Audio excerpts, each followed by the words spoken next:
Well, hi again, everyone. Today's Wednesday, although I may post this earlier. This is just a very, very, very brief introduction, some background information to Of Mice and Men. And on this form, you will also see a couple of activities that I'd like you to do in conjunction with reading chapter one. And again, this is enrichment. The activities are a way for you to reflect upon what you're reading and hopefully guide you through this very sweet, sad, tragic novella. A novella is just a short novel.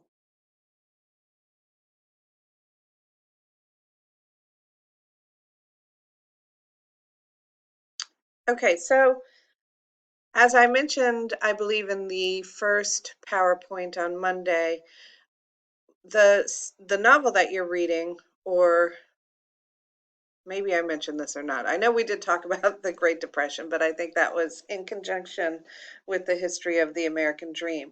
But the novel that you're reading, Of Mice and Men, is set during the Great Depression. So I believe you probably covered this already in USVA history. But again, the 1930s, from actually 1929 to I think about 1939, or the start of World War II, or the American involvement in World War II, our country was in a great economic depression. And these are some very famous images from that time period. We see, of course, the food lines, or this might be actually a job um, line. This is a very famous um, picture of a mother and two children. Then up in the upper left-hand corner, this is an image of a shanty town.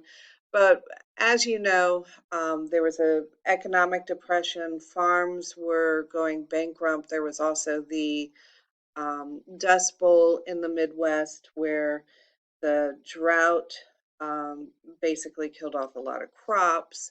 And then we see this great migration of people looking for jobs, and the unemployment rate was about 1 out of 4 people, 25% of our country were without a job. So we see this great migration to the West, people looking for jobs, but there wasn't as much available in California as people had thought. And we are reading a novel that is set in California.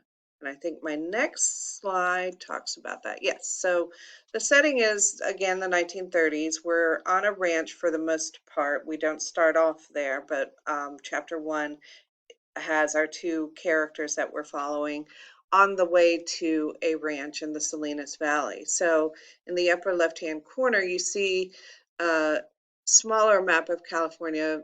The area that we're reading about is in between San Francisco and Los Angeles, Monterey. And in fact, Soledad, you will hear them talk about Soledad, but we're in the Salinas Valley. These are some images of the farms and the mountains in the background. The river where we start the novel is key, but just some images so that you can sort of picture this in your head while you're reading. And then the characters. It's a very short novel. In fact, it was originally written as a play, so it reads very quickly. There's a lot of dialogue. It's very short. You can imagine it almost as a play.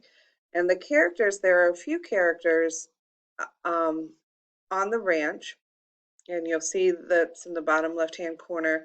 We're following this is a story of Lenny and George primarily. And these two characters, John Malkovich played Lenny, and Gary Sinise played George in a very good version, film version of Mice and Men. But we're really following those two characters. But on the ranch itself, you can almost look at the ranch as a microcosm of American society. Um, a microcosm is just like a very small sample. of what is seen in the larger society. So we have a female, we have a rich person, two rich people, we have workers, we have an African American worker, we have poor workers, we have angry workers. Oh, and I've missed, no, Slim is here. Slim is an important character.